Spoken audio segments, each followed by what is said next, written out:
אהלן חבר'ה, היום אני אראה לכם משהו מגניב שיזמתי. כיתת הלכת הסביך. עכשיו, במה אנחנו מאמינים? אנחנו מאמינים בהלכת הסביך. אנחנו מאמינים במשיח מאיר אריאל, הקטע של ההומופוביה היה שקר, ושצביך יודע הכל. לא צביך הזה, אלא צביך הזה. בכל מקרה, אז מהי הלכת הסביך? הלכת הסביך מורכבת משלושה דברים.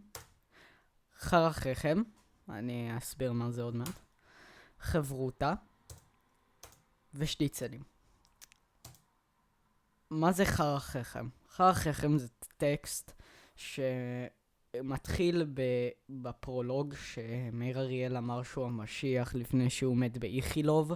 אז כן, זה הפרולוג. כל שאר הספר זה פשוט כל השירים שלו, כל הטקסטים של השירים שלו, ויש כאלה שגם מנתחים את האקורדים, אבל זה תלוי כמה הארדקור אתה. בכל מקרה, זה מעלה כמה שאלות. מה זאת אומרת לכבדו את כולם? מי זה כולם? למה לכבדו? ומה זה הדבר הזה? עכשיו, יש כאלו שאומרים שהם בהלכת החמין, מתכוון למה שהוא אמר, אבל אנחנו לא מאמינים בזה. אנחנו מאמינים שהוא אמר את זה בטעות. בכל מקרה, נקסט, שניצלים. שניצל מאיר אריאל וחומוס בן 80 שנה, המנות הנוסטלגיות שכל אחד חייב לטעום רשת 13. נקסט, חברותה.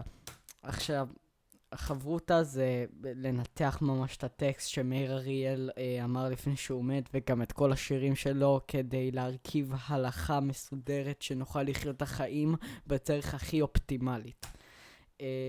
אז כן.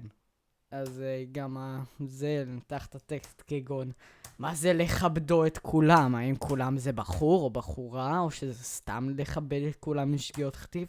אף אחד לא יודע, זה למה אנחנו מנתחים את זה. בכל מקרה, תודה על ההקשבה, לינק לדיסקורד של הכיתה בתיאור.